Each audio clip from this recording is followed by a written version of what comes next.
Let's go, YouTube. Let's go. Let's go.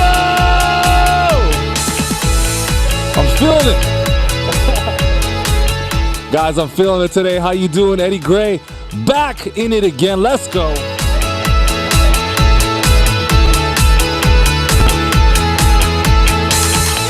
You know what we're doing here? Logic Pro User Guide. Get ready. Get ready. I want you to do me a favor. I want you to share this with at least one friend that loves Logic Pro.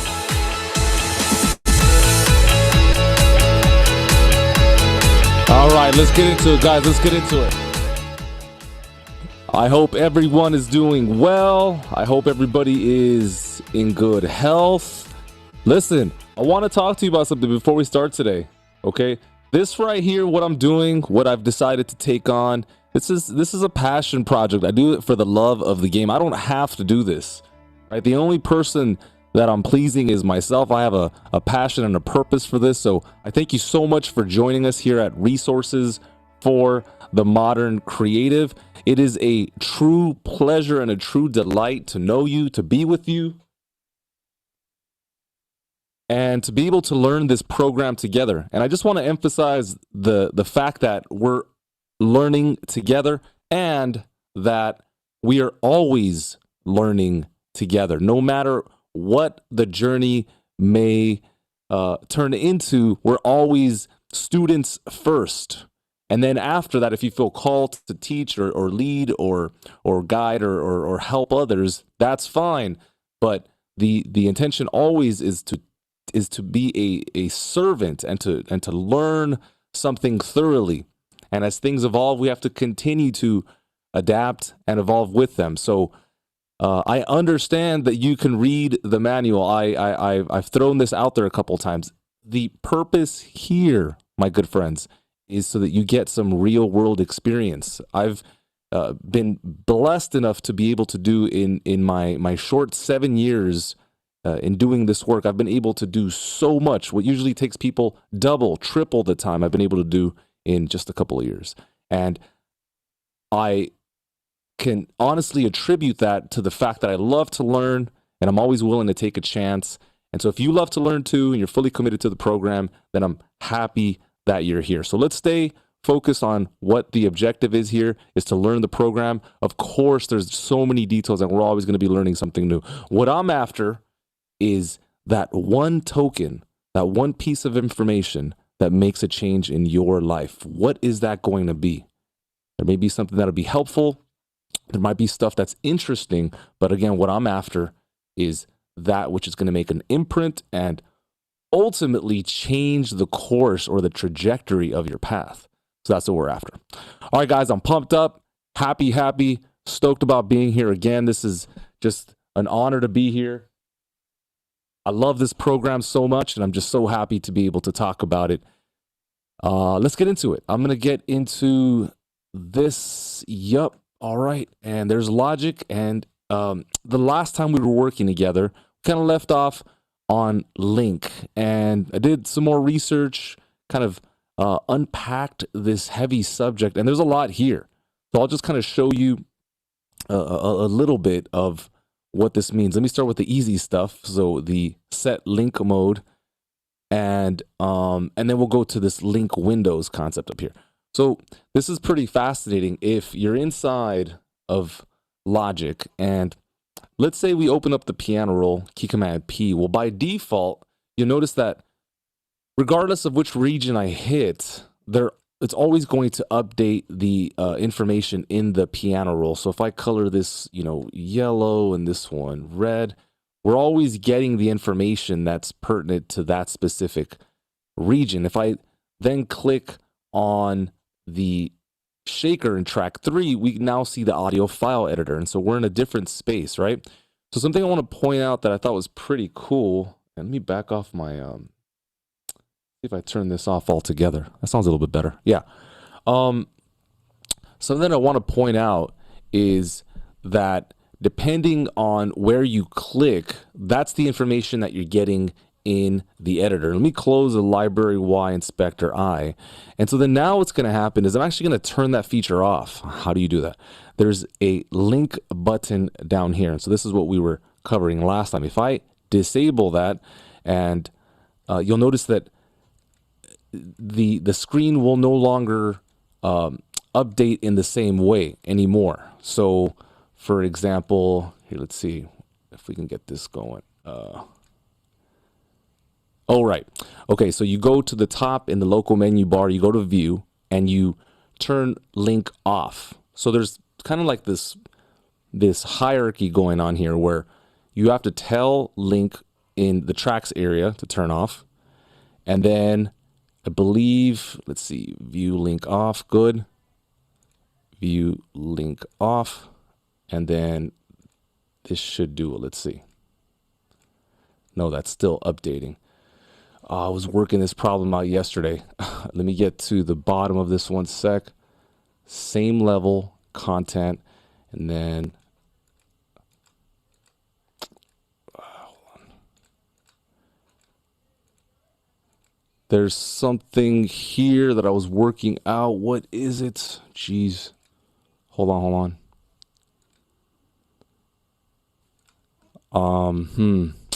I was doing this yesterday, guys. Hold on. Same level. When selected, displays the same concepts. Yep, I remember that. And then the link button is yellow. When set to content, the same level is not available. Okay, so then let's go back to view. Let's go back to link. Let's go back to content. All right, and then if this is turned on, this is updating. Good.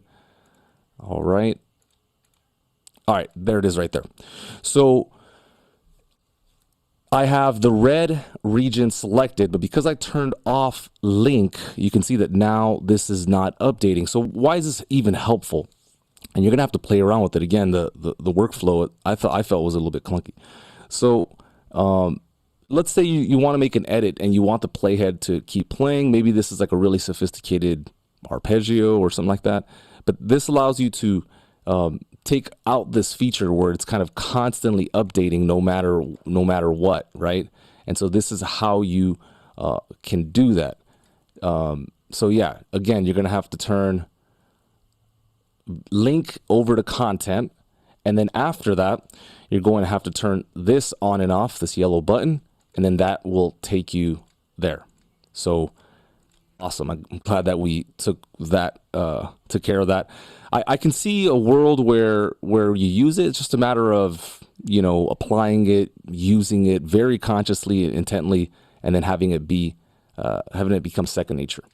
As far as the other one goes, the link same level, this has to do with the list editors. So over here in the event editor, key command D, you've got a whole bunch of stuff here. And so I'm going to view, link, same level, and content. And so what you're going to see here is that as I play the track, let me close the piano roll, the playhead in the editor is going to kind of go sift and go over everything that's currently being played. Remember, this is all MIDI event regions, data, and you also have the audio tracks playing, which are not MIDI, but they are information. And so just check this out. I'm going to press play and just look at the relationship here.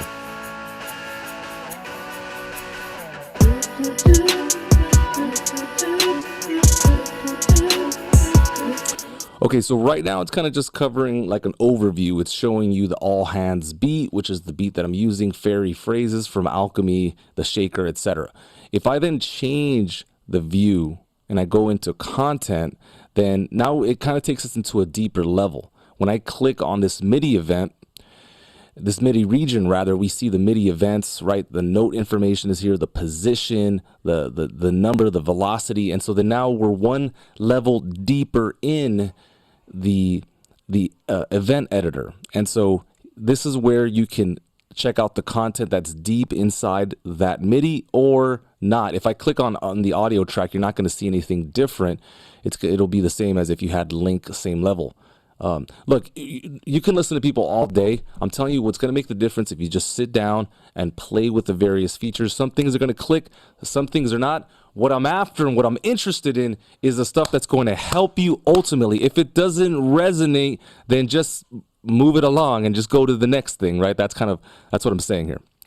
So very cool. I'm glad we got that covered. We're moving into screen sets. Have you heard of them? We got to talk about them, because if you haven't, it is absolutely next level. I love screen sets for various reasons, but mostly because it's organizational. And to be honest, it's just a cool thing to implement, especially if you spend a lot of time doing this work.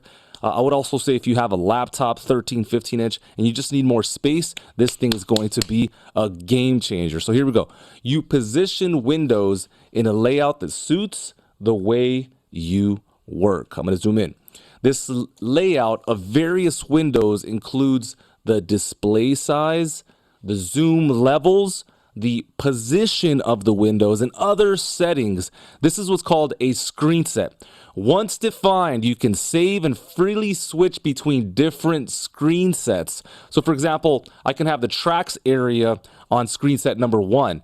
And then after that, I can have the piano roll on screen set number 2. And I can keep changing from window to window. And that could be a really awesome experience where normally most people are just going to spend it in one frame, and after a while that can be kind of monotonous, right? And so we're going to use this new technology, well, new to this moment, new to this channel right now, and we're going to implement it into our workflow. You ready? Here we go. So how do we get them going? So look, there's a bunch of screen sets that you can use. In fact, I thought when I first started it was just 1 through 9, but it turns out if you have double-digit requirements, then there's something that you could do for that, which we'll get into in a second. All right. And something that I will highlight just for kicks here is that, just to make sure we understand display size, the zoom levels, etc. You don't need to save screen sets with an explicit command.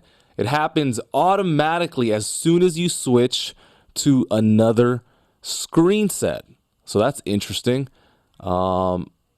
I remember there being a save, or it's actually a lock function, but we'll see. We'll get into it. Thus, without any effort, your current working view is always stored as the current screen set. Okay, cool. So I suppose that means that if I remove a plugin, like let's say there's an EQ or a compressor, and I X that out, that when I come back, that's the screen set that I will find, unless I have some kind of locked behavior. But again, we will check that out. You can also switch a screen set automatically during playback using meta events. Whoa, okay, next level. Again, always learning. There's always more details. Let's actually create these, shall we? So look, if you want to create them, press any numerical key except 0. So we got anywhere from 1 through 9. We'll start and then we'll go from there. Arrange your windows, including changes. We talked about that. The relationship of the tracks area, open or close inspector, and browser or list editors. Guys, this is great if you predominantly find yourself in 1, 2, 3, 4 windows. Why do you have to keep opening and closing things up when you can merely hit a key command? When you choose a screen set number that has not been saved, a maximized main window opens. All right. So let's see. Should we start? Yeah, let's go ahead and start.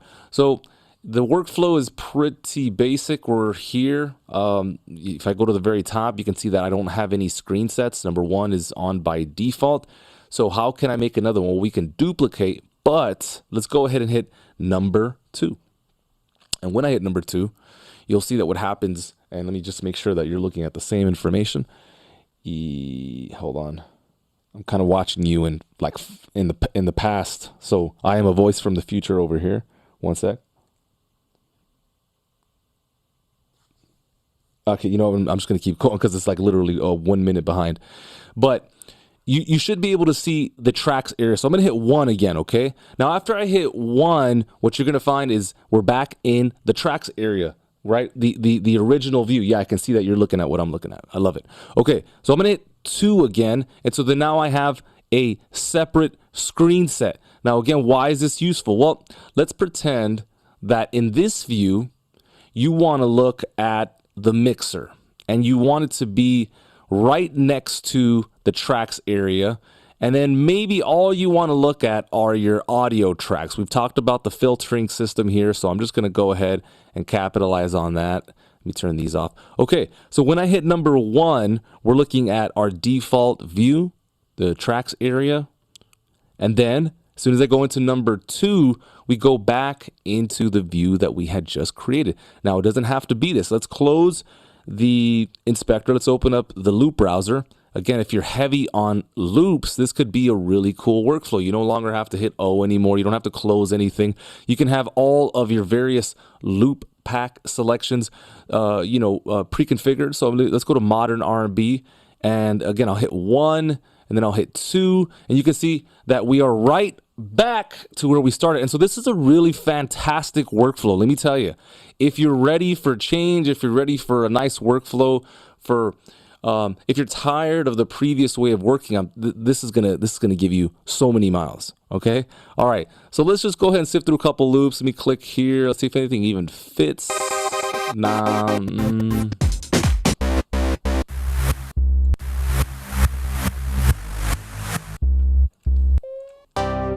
So again, let's pretend something like that worked for this track. Then you go back into the tracks area, you create some edits, right? Let's use our keyboard modifier control option. We'll zoom in a little bit. Let's say maybe you wanted to mute that or even just chop it up and do some wild chops. Maybe we'll like reverse this section. Control Shift R gives us that. That kind of stuff, right? Where you're just literally moving. I go back to screen set number 2. We're back in the loop browser. I search for another. You understand what I'm doing here, right, guys?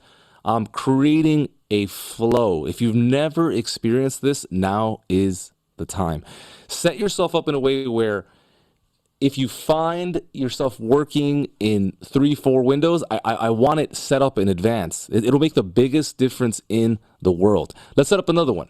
I'm going to hit number 3. 1 and 2 have already been saved. Let's hit number 3. And when we hit number 3, you got to click the background on the workspace. When you hit number 3, now we're met with another tracks area. Well, let me introduce you to a concept called Windows now. I'm going to hit Command 4, or you can go into Windows, open up the piano roll.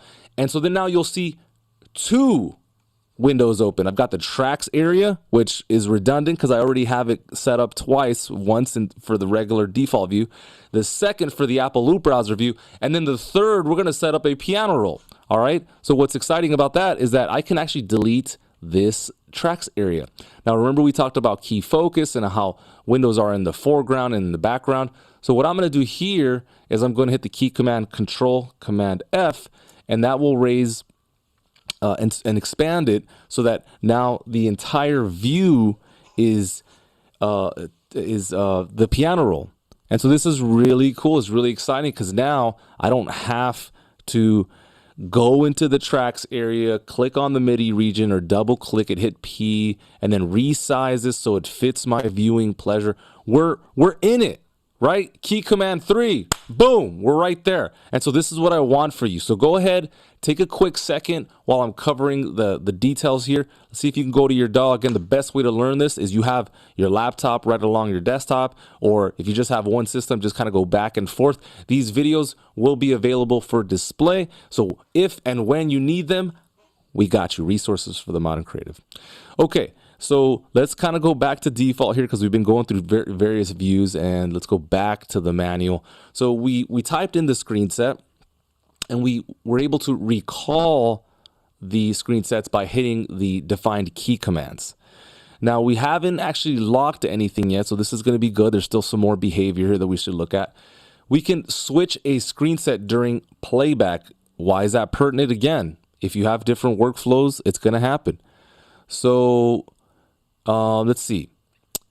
It looks like, oh, this is cool. Okay, all right. Here's something new. In Logic Pro, select the MIDI region into which you want to insert the meta event. Set the playhead to the point where you want the screen set to change. Select the MIDI region. Okay, so then I'll just go here and I'll set the playhead there.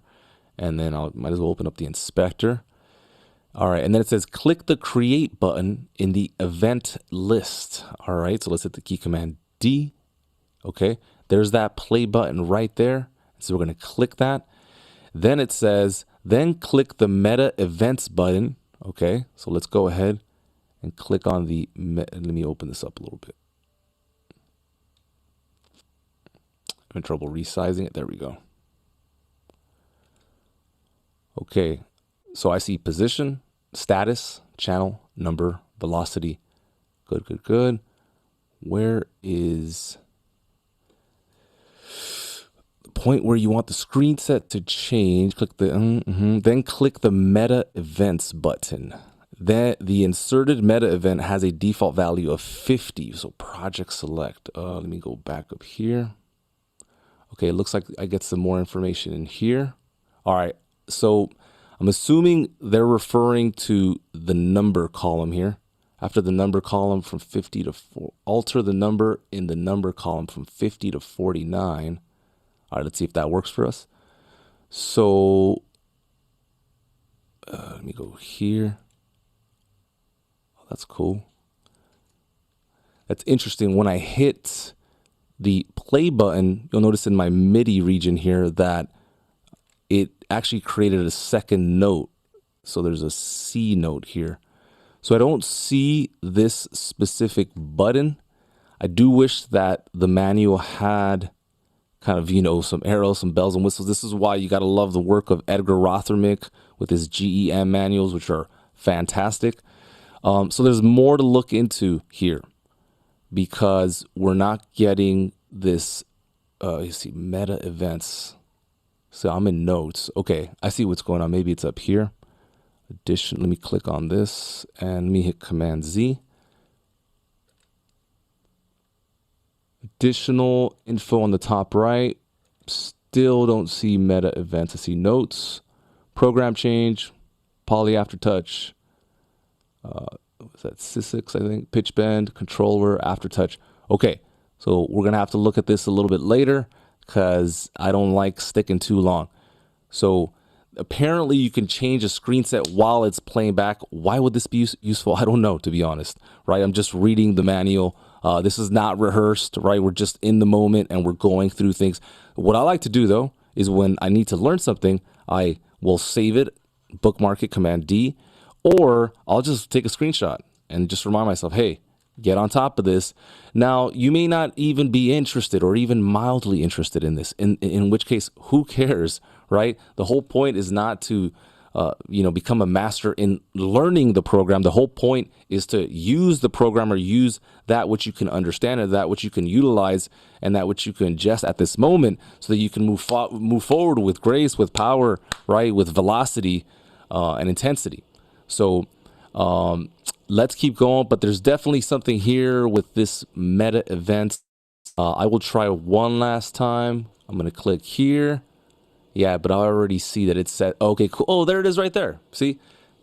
All right, the manual's got to be updated in that regard because there's no sense of hovering the mouse. This is an experiential process. This is what I'm trying to get across here, right? You don't discover these things because they're written out. That you discover them because either you have a great mentor or you learn it with experience. So then we're going to click here. Let's go to meta events. This is cool.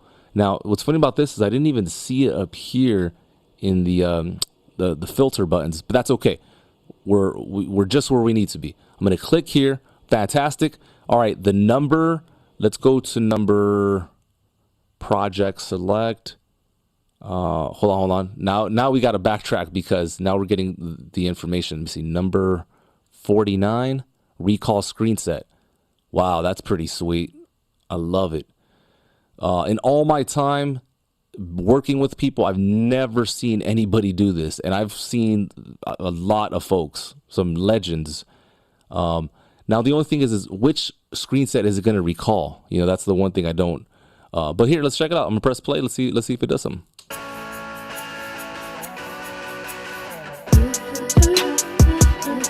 Okay, I didn't see any changes there.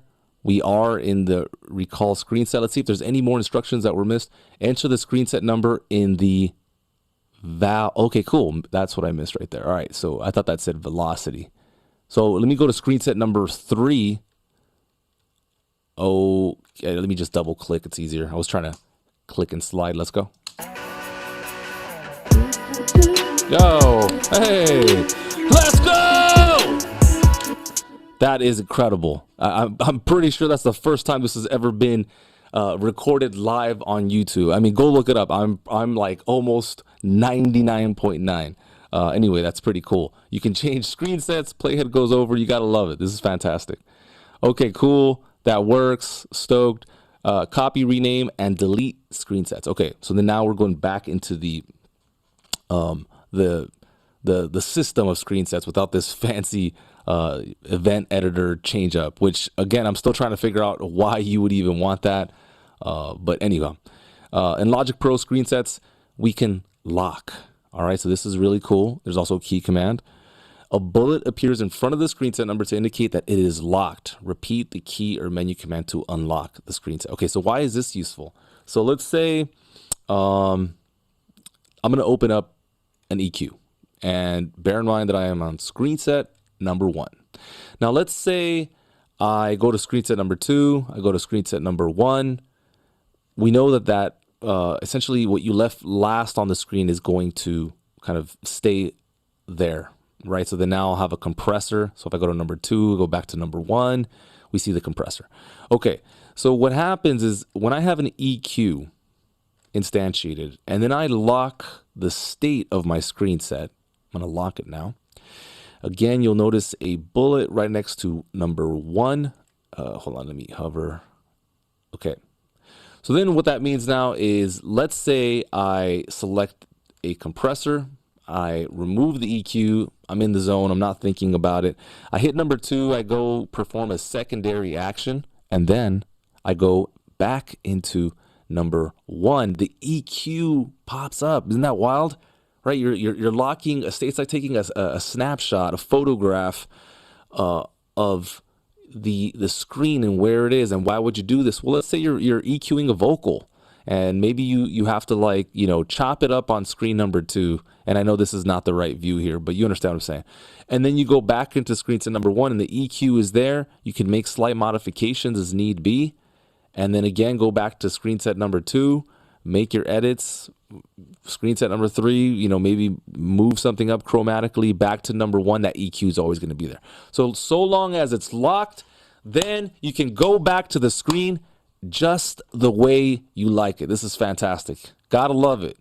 All right, we can copy screen set. All right, in Logic Pro, switch to the screen set you want to copy and then choose screen sets duplicate. All right.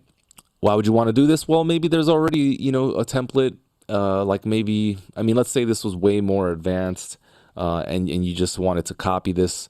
So if I hit duplicate, I'm pretty sure it's going to go to screen set number 4. Let's call it test, and I'll hit OK. And then now when I hit number 1, we're here. When I hit number 4, we're here, right? And so again, let's say you had done a bunch of different things, maybe recalled a bunch of plugins, and you only wanted to remove 1 or 2 or resize. So this is the flexibility that you get with Logic that I haven't really seen anywhere else. I just have to throw that out there. But admittedly, I haven't worked with many other DAWs except the top 3. All right, so we know we can copy them. We know we can rename them as well. No need to go over that. We can also delete. Let's say you're like, I got carried away. I don't like this one. Delete. Okay, cool. That's all on the menu bar. Let's see here. We can import screen sets from other Logic Pro projects. This is money right here, and I wish someone had showed me this. So yeah, I'm glad that we're doing this together, guys. So what's important here is, like, let's say you started a session and you weren't thinking technically, you were just being creative. Maybe you got inspired by a sample. And then let's say after you heard that sample that you wished you had recalled your template, the one that you spent 8 hours on, 82 hours on, and you've got all your bus and your sends and all your plugins, and you got all your instruments, and you're like, wow, I really wish that I could take. Okay, so we can actually do that, and here's how. We go into File, Project Settings, and there's other ways to do this too, but let's just kind of follow the manual here. And then we go into Import Project Settings. So you will have to find where your stuff is. Let me go to my audio settings. Is this not coming up? What's up? Why not? Okay, and then you would have to find here. I know I have them in here somewhere. So let me go to samples. Let me go to templates. And then let's go to this session here. All right. And so let's pretend that I had all the screen sets that I needed inside of that specific Logic project, right? And so then now I can recall them in real time with no fuss, just really simple workflow. And we can take screen sets. We can then take score settings, tuning settings, audio settings, anything that's project specific. And where are all of these characteristics or functions formatted? Inside of the file project settings. If I didn't make it clear the first time, there is a difference between your file project settings and your Logic Pro preferences. On the left, global, and on the right, project specific. Very cool. Good, good, good. Eddie Gray, we're reading the Logic manual, discovering it, learning it as we go along. Let's keep going here.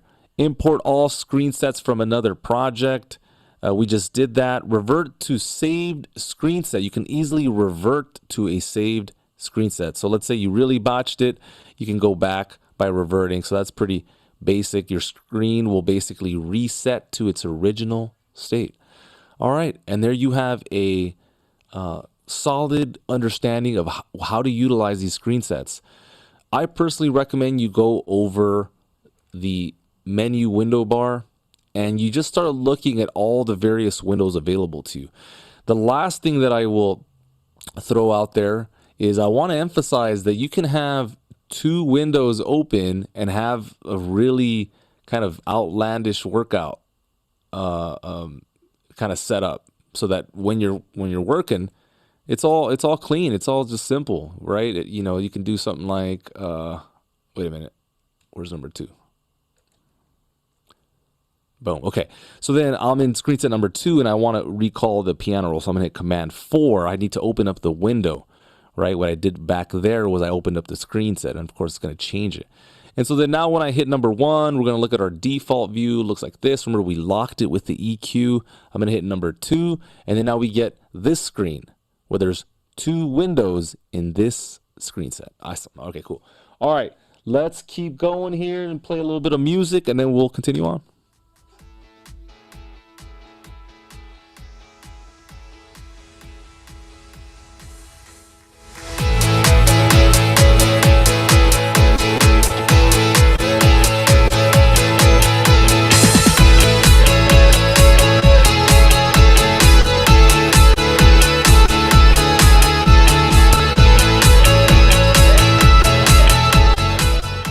Very good, very good. Hopefully you're having a good time learning this incredible program.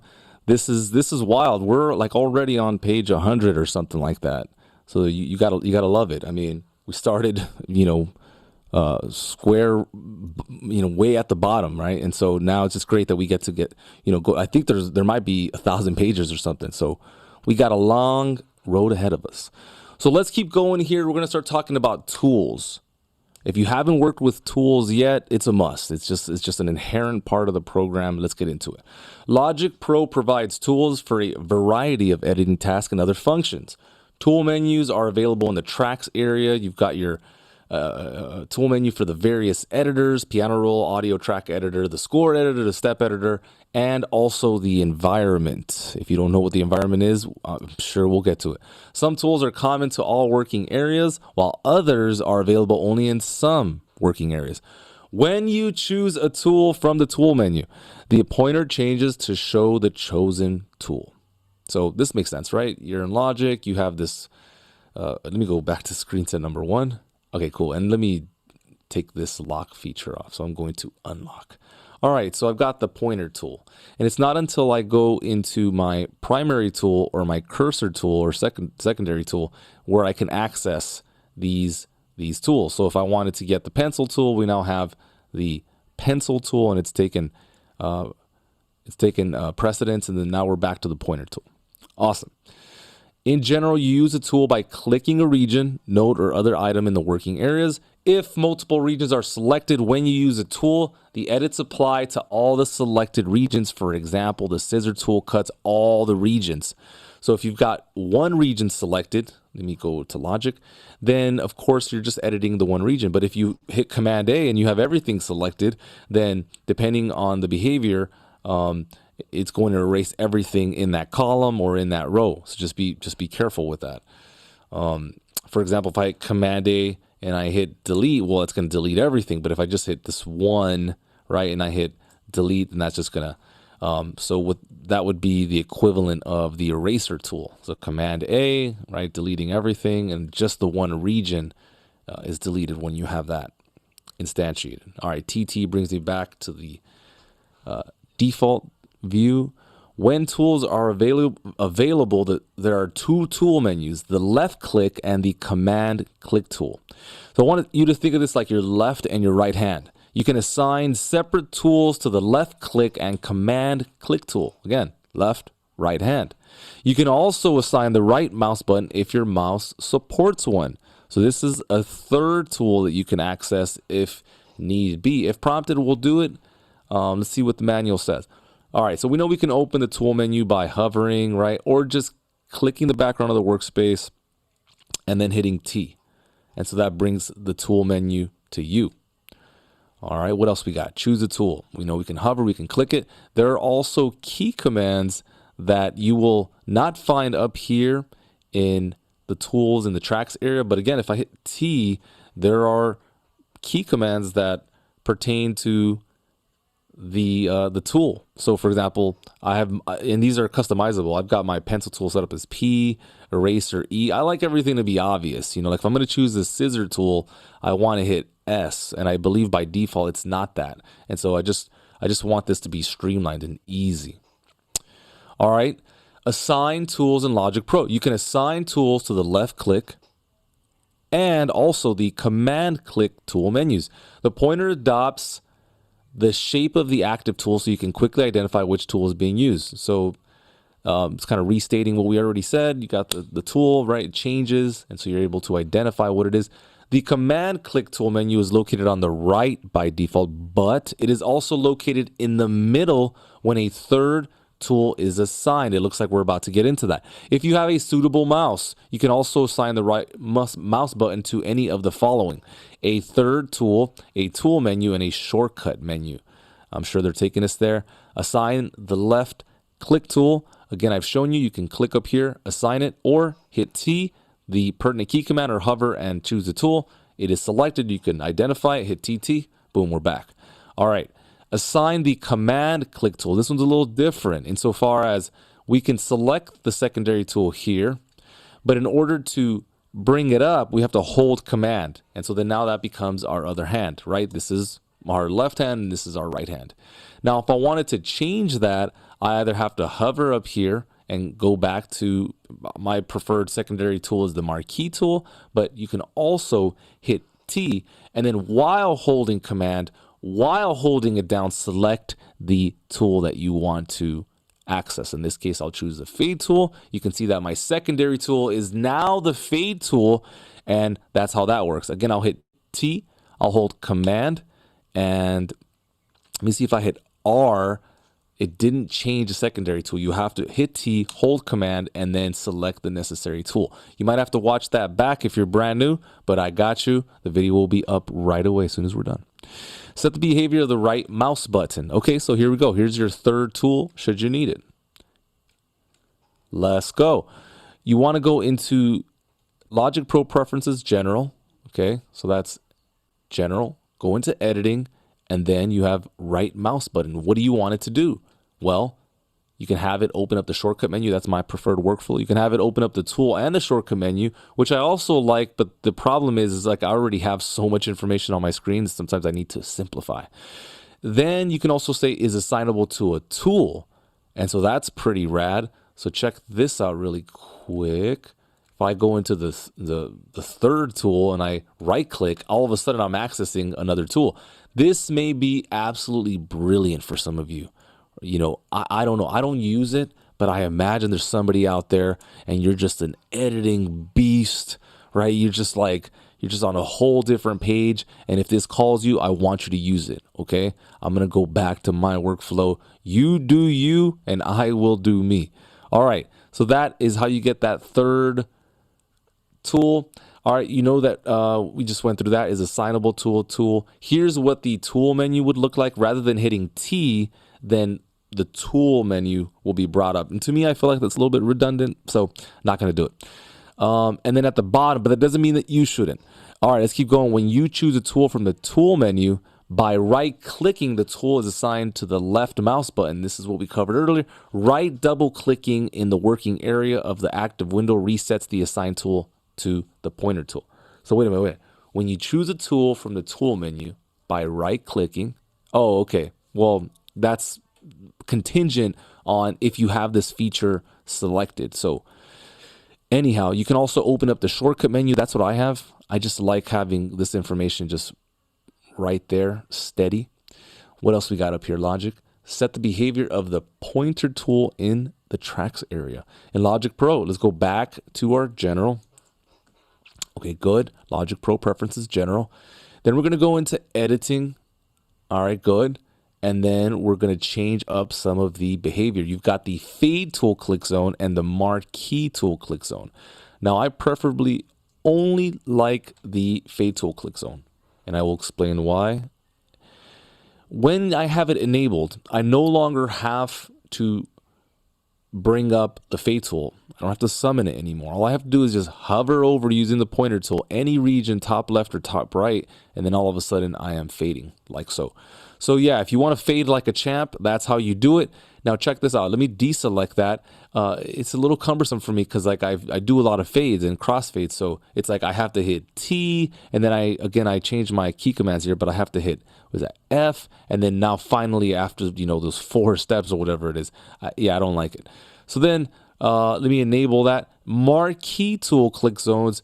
Again, to me, this is redundant insofar as if I already have the marquee tool selected as my secondary tool, which I feel is the best 1-2 punch in the game in Logic, why would I then hover my mouse below any region and then access the marquee tool? You can see that it's now selected. So this is called a marquee tool click zone. Okay, so then now if I want to start chopping stuff or creating selections, I can see the value in it. I think I'm just used to my workflow. So go ahead and implement one of these or 2 of these and see what you think. I'm going to get rid of marquee tool. I'm actually kind of thinking of leaving it on just for fun. All right, cool. Let's keep going. Common Logic Pro tools. Well, we know the pointer tool is the predominant tool. All right, that's just the easy way of working with this program. We can select events, regions, other items by clicking them. You can select multiple items by holding down Shift. So again, if you want to, select, that you see that's why I don't like it, because like it kind of gets in my way. Now I'm turning it off. It's cool in theory. All right, hold shift. Now I'm selecting various regions, right? And I could then move all of these together if I wanted to. See if I can just move all these together. Command Z does that. So that's great. Let's see, we can copy items by option dragging. So if I want to copy this over, right, that copies it over. So that's really nice. We can move items, change the length. We talked about hovering below the bottom right or left, and this turning into the resize tool. That pertains to the left side as well. And then you can loop regions by hovering over the upper right corner. Now, something I want to throw out there again that only experience would teach you, right? I've been doing this for a while with my own workflow, not to say that it's your workflow, but because I have the fade tool selected, let me control click here. Let me remove the fade. I can't access the pointer because I have my fade tool click zone. So for those of you that choose to have fade tool click zone, you're going to have to hover above the middle. Again, if you are not into that, it's not your cup of tea, then when you go over the top, then you should see that behavior if you're expecting that. I don't really use the loop feature as well. I just like, if I'm going to loop something, I just hit L. But again, you will find your way. And I'm much more interested in your way than I am in my way. I'll tell you that right now. Okay, let's see. All right, we go over some behaviors of the pencil tool? Well, we can add new regions, we can add events. You can also select, drag, loop, and alter the length of regions or events using the pencil tool. Okay, so if I want to create a MIDI event region, we can click once and there it is right there. Now, if I wanted to create MIDI notes here, you can do that just by clicking and creating MIDI. Looks like I'm on the wrong, what's going on here? Oh, wait, is this whole link thing? Oh, yeah, hold on. This thing needs to be, yeah. Okay, so there it is right there. Let's say I want to make this shorter. Right, you would do that. So you can insert MIDI data. Let me delete that. You can also import files if you're in the audio track and you click on a track where there are absent regions. So you can see the tracks areas here on track number 1, bar 3. So I'm going to click using the pencil tool, and then this allows us to import any media.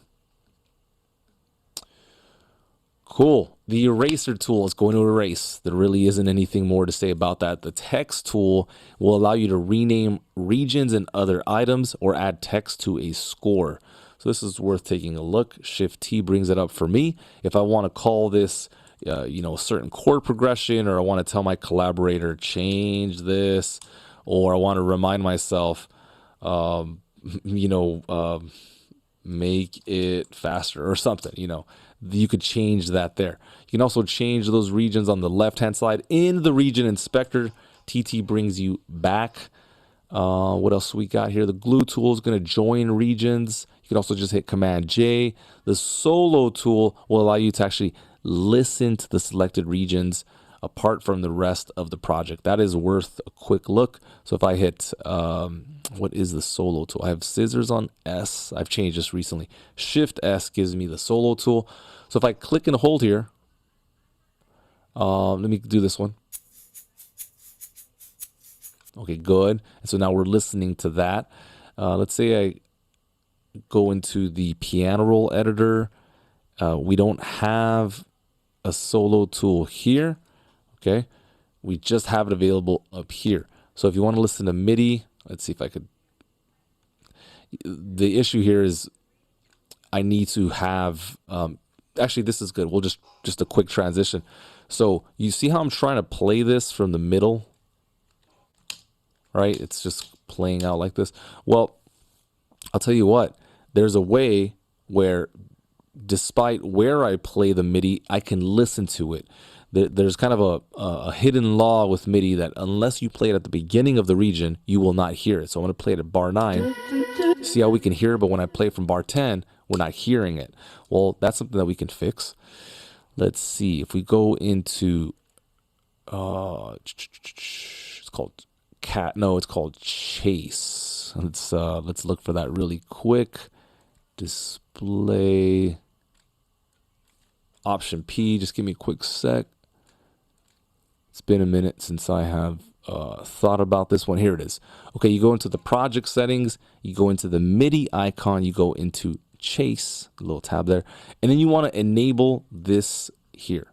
And so now regardless of where I play the MIDI region, if it's from the middle, the end, you're still going to hear it.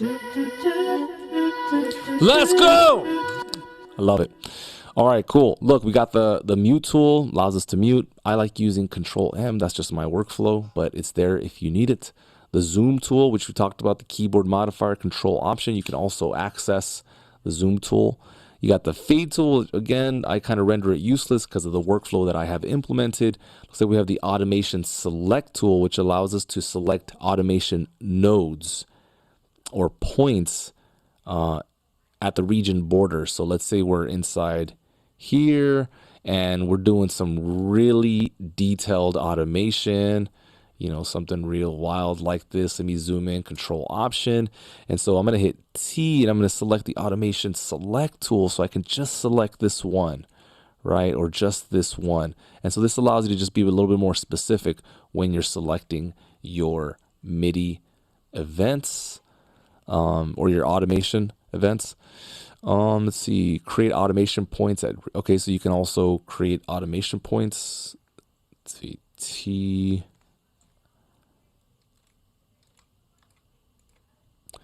Okay, hold on. I selected the curve. So the curve tool is going to allow you to basically curve these points. So like from, let me zoom in a little tighter. So from the top of this automation to this middle point, I can actually bend this. So there's a little bit more realism. So it doesn't have to, just be straight down like robotic, right? You can have a little bit of wavy flow to it. And so that's what that does there. And then again, if I go to automation select, you can also, wait, I guess it said at region borders. So yeah, didn't get any more specific than that. And create automation points at region borders. Yeah, so this is kind of the issue also with going over some of this material is like sometimes you just simply do not get enough information. Like I understand they're saying it, but what's the application? I mean, do you have to create a selection? Do I double click? Right? There's no actual pertinent info there. Awesome. Let's keep going. Automation curve tool. We went over that. The marquee tool, right? The marquee tool is the Swiss Army knife of logic. Check out my video on the channel for that. You got the flex tool. That's next level. Let's hit A. Let me hit TT, brings me back. Let's hit S to get out of solo track mode. And so then now we're going to go into the flex tool, which is at the bottom here. And what this does is it basically allows you to move regions around, kind of like you can quantize MIDI. It's similar in that sense. So like, let's pretend I want to move that kick over here for some reason.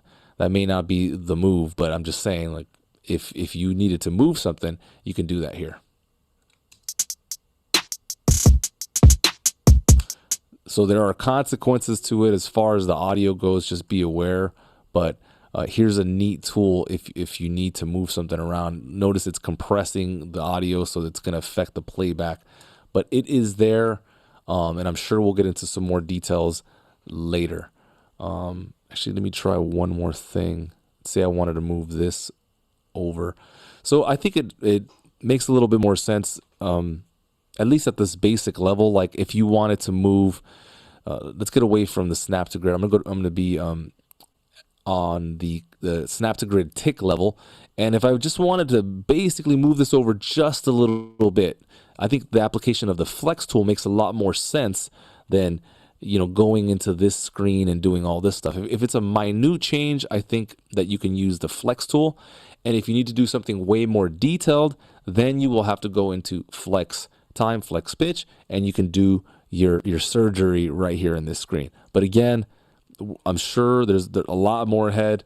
We're just in the beginning of this journey, guys. So a couple things here. There's a couple tools that are specific to certain areas. For example, the finger tool is available in the piano roll editor, in the step editor. So check that out. Didn't even think about that. So if you go into the step editor, there's a finger tool that you can access in here. Okay, cool. I don't think we'll be getting into that. That seems to be a feature that not a lot of people are supporting. I wouldn't be surprised if it's on its way out, to be honest. The quantize and velocity tools are available in the piano roll editor. So the quantize tool will allow you to quantize one note or a selection, so that's really cool. The velocity tool will allow you to change up the velocity. Brush tools available in the piano roll editor. We know that we can create various notes all at one time. So for example, if I hit T, I can just create a bunch of notes, just kind of all at the same time. And I'm sure we're gonna get into the details, and if we don't, I'll make a video at some point. I'm releasing a ton of content these days. But if I go into time quantize and I go into quarter note, now we're just drawing in quarter notes now. And so then if I change that into whole notes, now we're just creating whole notes. So I love the relationship between the brush tool and the quantization value. I think it's fantastic. Check that out, my good friends. Let's see what else we got here. The vibrato and volume tools are available in the audio track editor. Obviously, if you're tuning vocals or what have you. The move tool is available in the audio file editor. So that's pretty interesting. Audio file editor. Let me get some audio real quick here. Key command E, audio file editor. Let's see if we can find the move tool. There it is right there. So you can actually just literally grab something and just move it over a little bit. All right, so you're changing up the selection there. Okay, good. What else we got? The line tool in the step editor. That's interesting. Camera, layout, resize, and voice separation tools are available in the score editor. The MIDI through tool is available in the MIDI environment. Fantastic. We talked about the Logic Pro Advanced tools already and how you enable them and why you would want them. Good. Turn on additional options. Okay, good. I am going to stop right there. Good session, guys. Love that we can explore this together. If you have any questions, hit us up at support@hfmusicacademy.com. This is going to be a journey. Thank you so much for the support. I hope you understand my purpose here. There are people in the world that could simply not afford the what we're giving out here, right? Sure, there are tons of schools everywhere. There are people offering, they're $4,000 programs, $15,000. I know people traveling from across the world to go to certain academies, and I know that there's people out there that wouldn't be able to access this information. And so with that being said, I do it for you. Stay up. You will get your chance. You will get your ticket out of wherever you are if you want it. You just got to work. You just got to put in the time, put in the effort, and you will find your destiny. All right, I'm going to get out of here. Thank you guys so much.